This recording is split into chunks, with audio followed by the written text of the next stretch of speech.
Broadcasting from the business capital of the world, this is the Podcast Business News Network.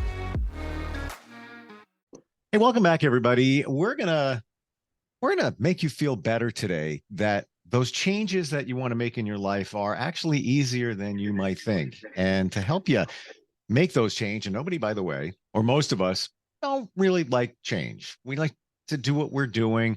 Change brings fear, anxiety.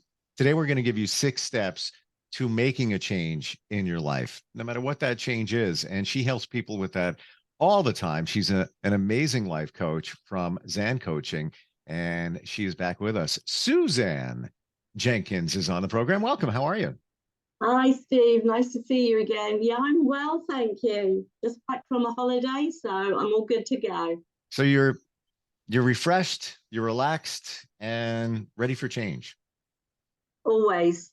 Yeah. Change You know is what? a constant. That's a really good point. You have to always be ready for change. And it took me a long time to realize that. And then when I did, it's easier for sure. And you don't worry about it so much. And I try to share that with all my friends, especially one in particular. She's worrying about something that might not happen a year from now. I'm like, stop. It's okay. Don't worry. Anything could change between now and then. And there have been major changes in her life, which kind of pivoted to where she's at right now. I said, there's your example. You aren't expecting that big change to happen. So anything else could happen along the way. So all these best laid plans that you're making, you could be probably wasting your time because other things will change out here, 9, 8, 11 months from right now. Yeah. Yeah. So what's our first step? And I don't know if this is any particular order. Yeah, it is actually. Oh, Yeah. So okay. first of all, I recommend that you do an audit of your life. So, sit down and reflect, what things are going well in your life and what things not so well. And let's have a look at the ones that are going not so well. So what changes to those could you make? What things of those could you possibly stop doing because they're not adding any value to your life? You do them because they've become a habit. And maybe you've realized that, time's marching on. Look at us, we're already in August of this year. And you've got some unfulfilled ambitions that you want, you would love to do. So have a think about, have a reflect, and, see it as an awakening, a sort of like a chance to sit down and really review your life and where you're going and what you want to do. I would imagine that that's a very challenging step because now you're face to face you. Yeah. And those things that you do that don't serve you, and that could be people. And, not easy to cut people out of your life, but, if you take a look, it's like they're dragging me down. Okay, we get together, it's companionship, whatever the reasons are. But it just feels heavy all the time. There's always an issue. There's always a problem. Do I want to keep living like that or with that? I think that step is probably a pretty hard one. It is what it is. And that's why it's the first step, because it kind of is the umbrella for everything else. And awareness of where you're at is the first step of, awareness of accepting that there's a problem, right. Acknowledging that there's a problem, acknowledging that you're doing stuff that, you'd rather not, and you're not really sure how you got into that cycle of doing it. Should we look at it as a problem or call it just an imbalance or something else? Because it's, I look at those things in my life that maybe aren't serving me right now. And I don't know that there's so much a problem, but it's imbalance. Like maybe I'm doing all this for one person, they're giving back this. And, it's just the scale is tipped over to one side in terms of what I'm getting as opposed to what they're getting. Yeah, absolutely. And you can look at it that way. You can look at it and like you say, see, what things are you giving your energy to? What things are serving you well? Those ones, great. You can actually take your eye off of those at the moment. We're looking at the stuff, as you say, that isn't serving you so well. And maybe you could either do less of or stop completely. And it is a choice, because we all have those people in our lives that, it could be your significant other at times. Sure. And I'm not suggesting everybody goes out and gets a divorce or goes out and looks for a new partner. But there's, perhaps some additional things you can do within the relationship. Maybe it's, having more open communication. Maybe it's trying to find some more commonality so that you do some good things, both of you, rather than, you've realized perhaps you've drifted apart. You're following your hobbies, they're following theirs, and the commonality has drifted. So maybe now is a good time, and it's as I said, an awakening to sit down and have those discussions. What you said a second ago, very impactful, in that what you're giving your energy to. So that made me think for a moment. If you have this much energy, like it's your tank of energy, your fuel tank, whatever it is, that's how much you have. Then you think of how you're dividing it up. And, maybe there's somebody that you're giving this much to, but you only have that much left. So now you're piecing out to others or job situations, whatever it might be. And you're giving this whole chunk to this one, maybe individual, or it could be anything again. Could be your job. It could be maybe your job doesn't serve you. It's an interesting way to look at it, because you've only got so much. So when we say wasting energy, you are, because you're giving it up. You're handing it out to someone or something. And going back to relationships, as we briefly touched on before, is that you don't want to be giving somebody what's left of you rather than the best of you. If you're having a relationship, with a significant other, you want them to have the best. Do you not?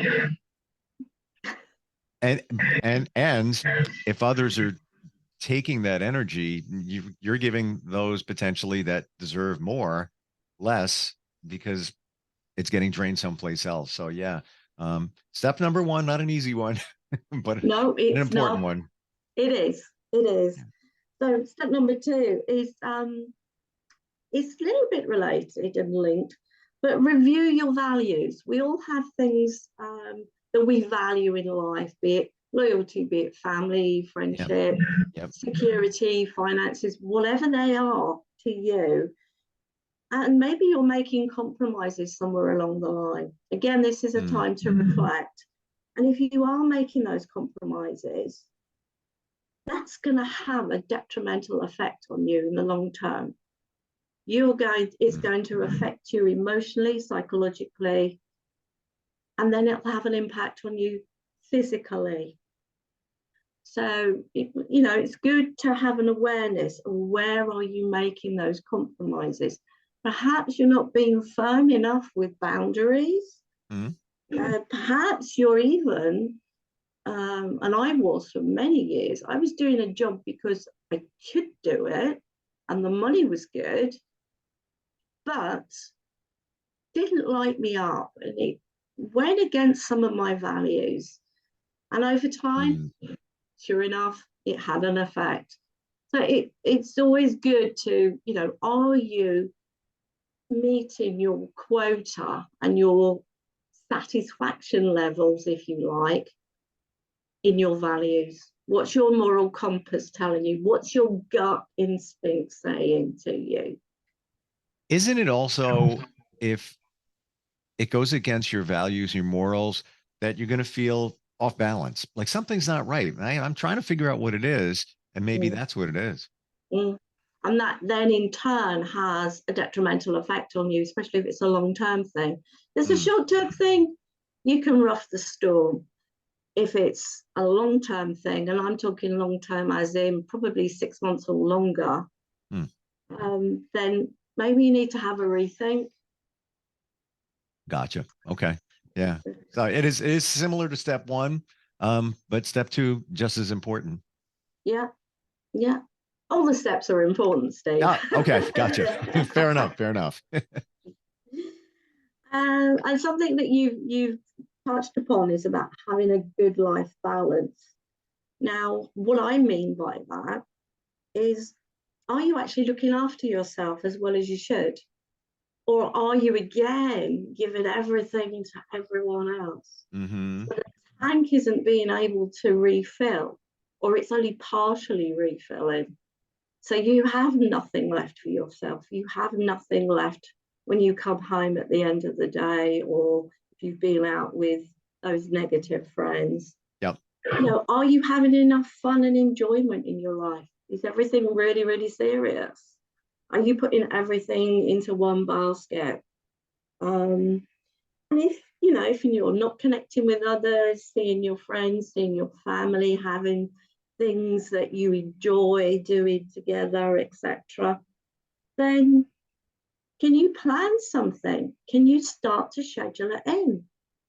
Treating it as important as, say, going to the dentist, or making an appointment, see the bank manager, whatever.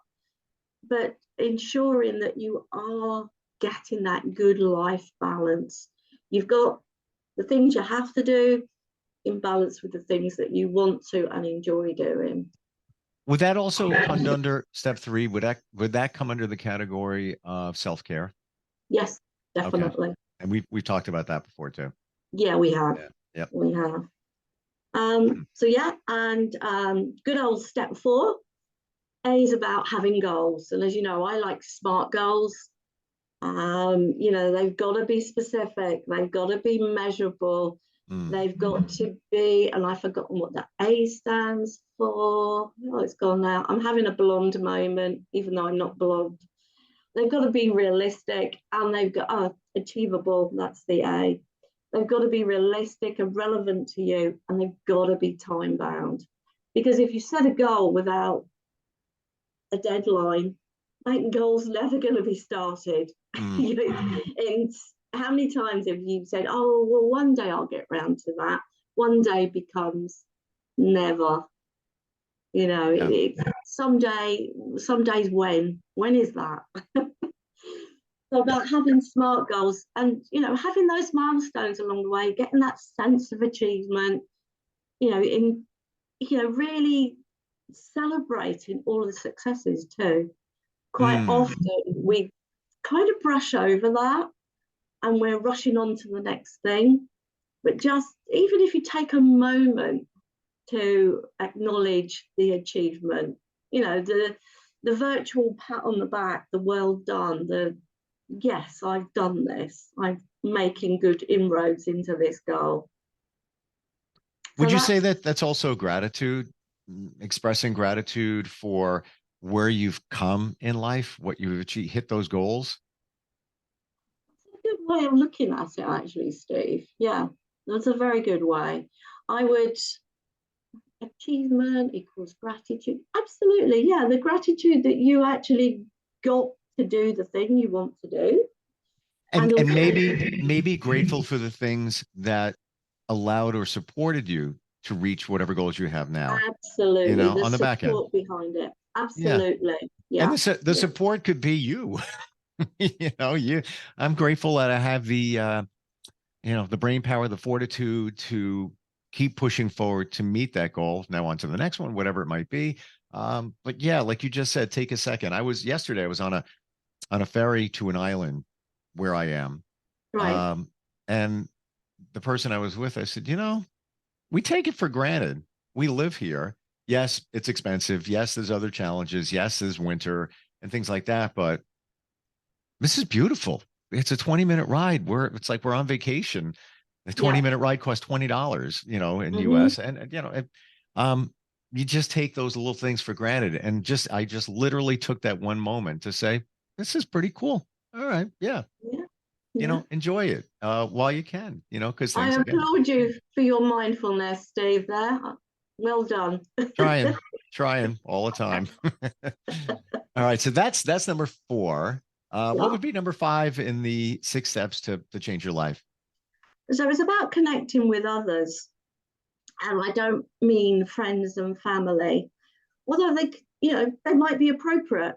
It's connecting with a community of like-minded people who again can support you and encourage you if you're wavering.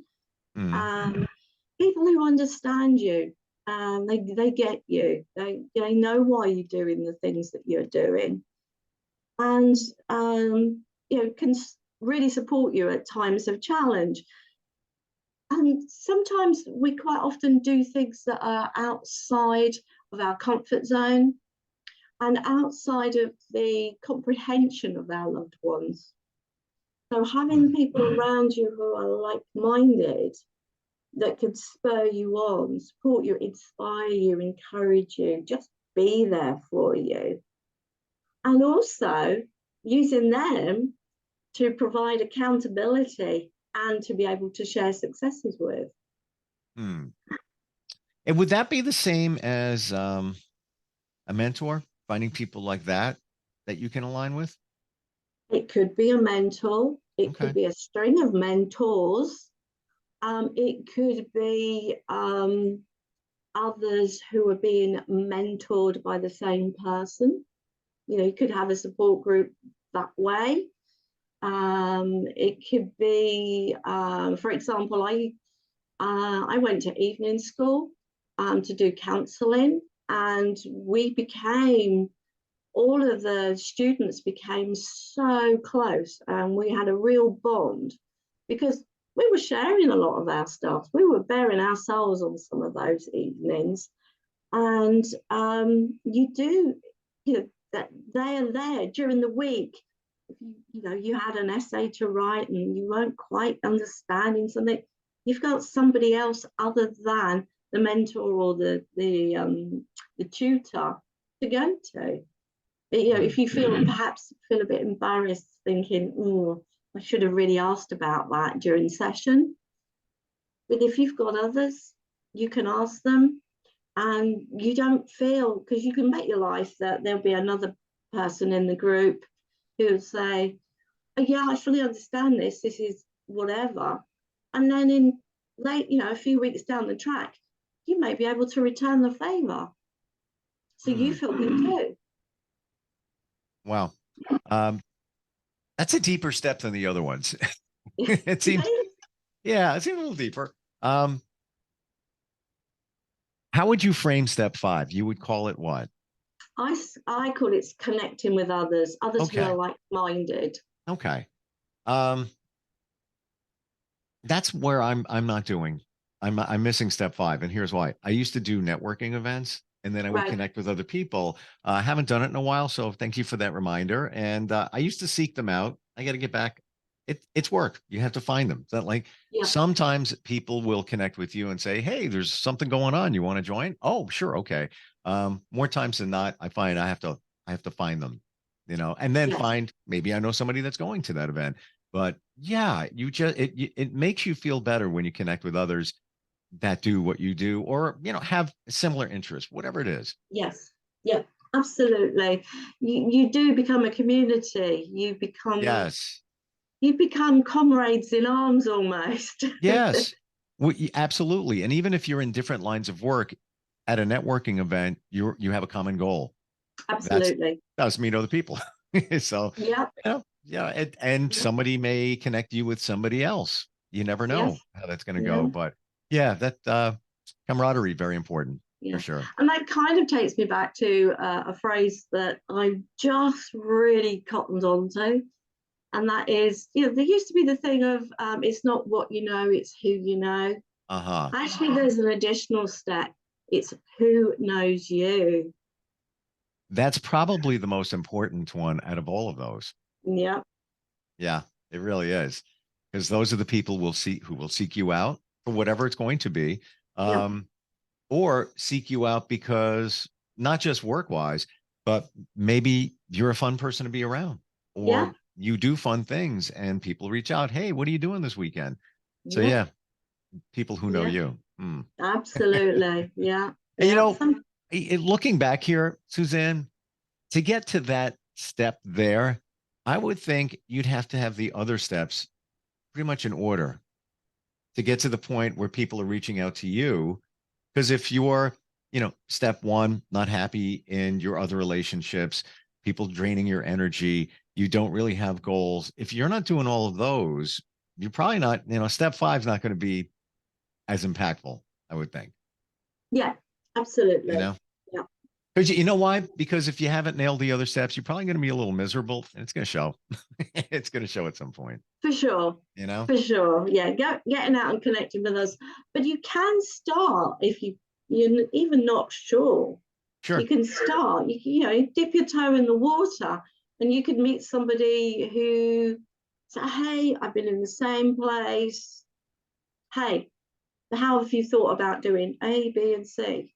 For sure. Wow, no. Again, you've got a common goal. You may Right. not know where to start, but being in that community, I can point you in the right direction. Absolutely. All right. Number 6. We're up to Number six. 6. So it's all very good.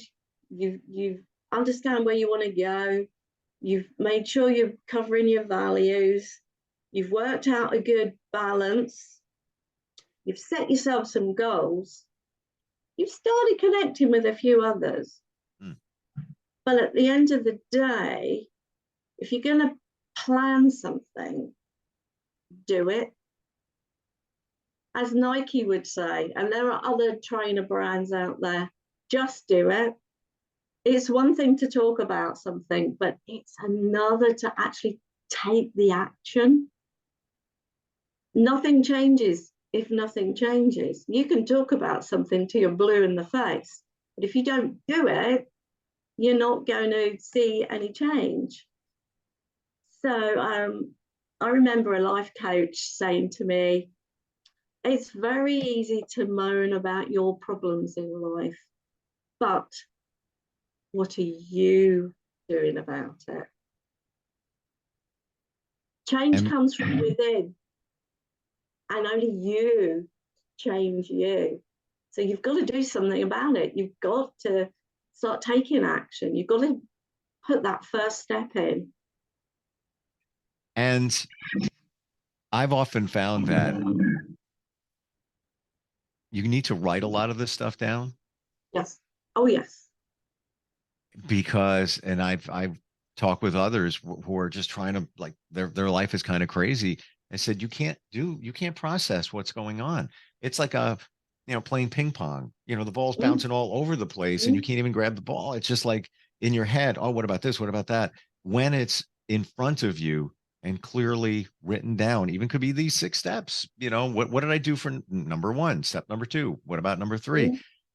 Then the picture comes clearer and you feel more at ease and you can see, wow, I can actually pull this off, as opposed to trying to figure it out in your head, which is, I think it's the worst thing you could ever do. It's just, you get confused, you can't process, then you're bouncing from this to that.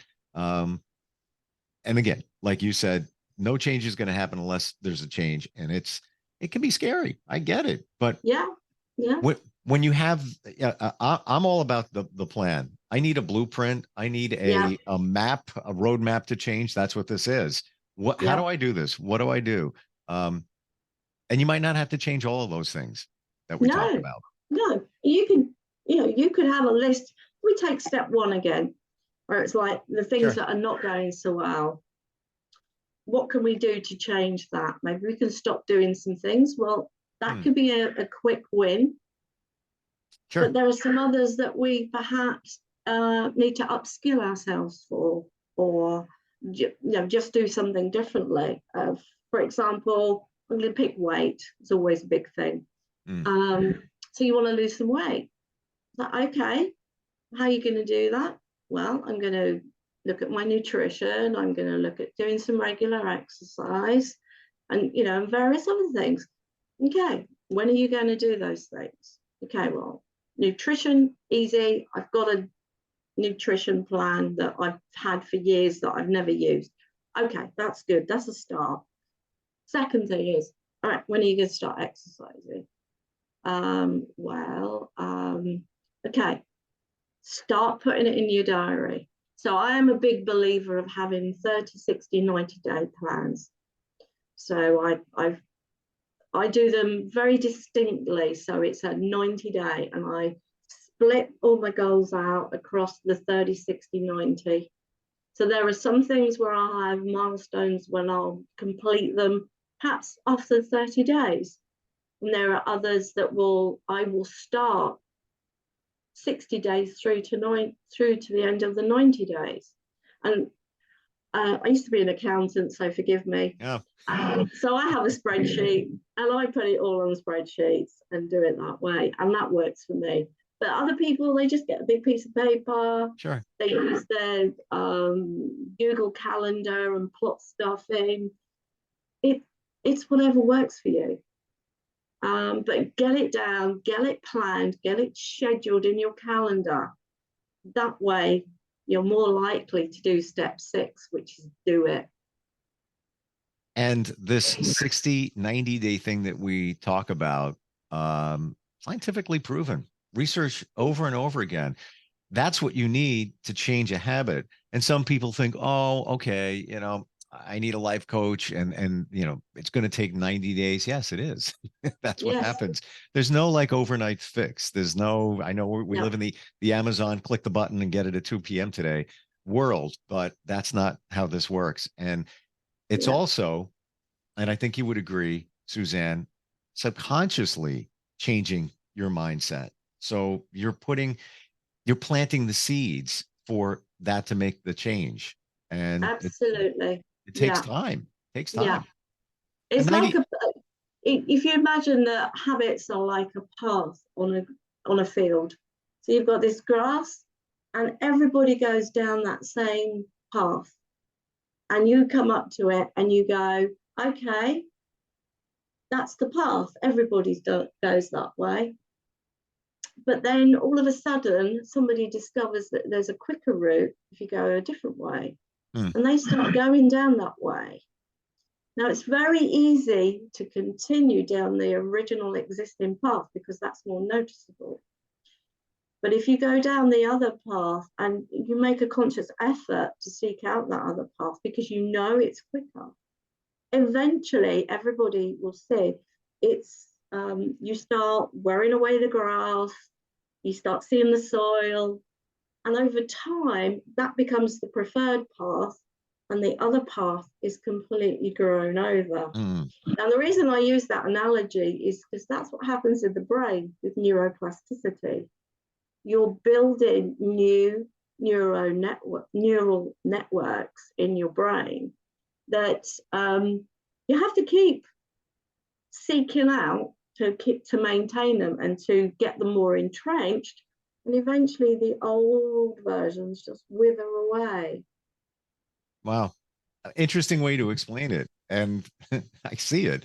And you know what it reminds me of? There's a poem called The Road Less Traveled. And I have it literally in the room right over there. Somebody gave it to me. It's in a frame. But if you Google it, it's kind of what you're talking about. Sometimes you need to take the road less traveled because that is the right road. Maybe in the beginning, not so easy. You might look at that road and there's vines and brush you got to go through. But when you go through, you get there. We are out of time. Fantastic talking about what we hit up today with the 6 steps to changing your life, because there it is. You need to do all of those if you want to have a great life. And if you want somebody to help lead you through, that would be you. Suzanne, what's your website? No website, still working on that.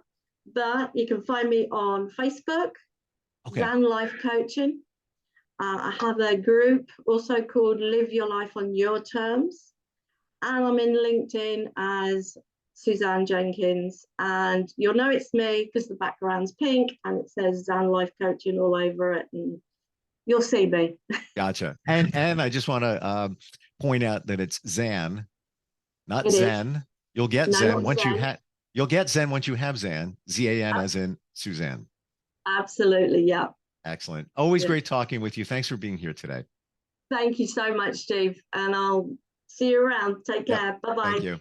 Are you looking for even more of the podcasts and hosts that you love? The Podcast Business News Network is proud to announce that you now have even more ways to listen live. Check out the MyTuner Radio, online radio box, and Simple Radio apps on iOS and Android, or find us online. Search for Business News Network on mytuner-radio.com, or search Podcast Business News Network on streama.com and onlineradiobox.com/US. Take your podcast on the go and don't miss a minute of the action.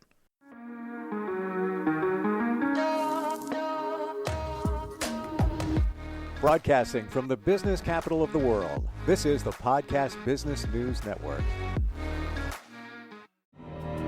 For nearly 2,000 severely injured veterans, everyday life has become filled with barriers.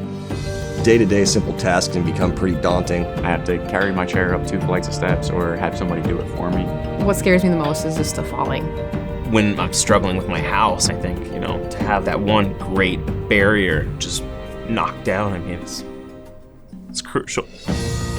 Home for Our Troops is a wonderful nonprofit that builds a mortgage-free, fully adaptive, handicap-accessible house. And there's no catch. It'll be our very first home that we've ever owned. This is a game changer. This is where your life begins again. We need you to join us in completing this important mission. Please visit hfotusa.org and help build homes and rebuild lives. Because of you, everything's going to be okay.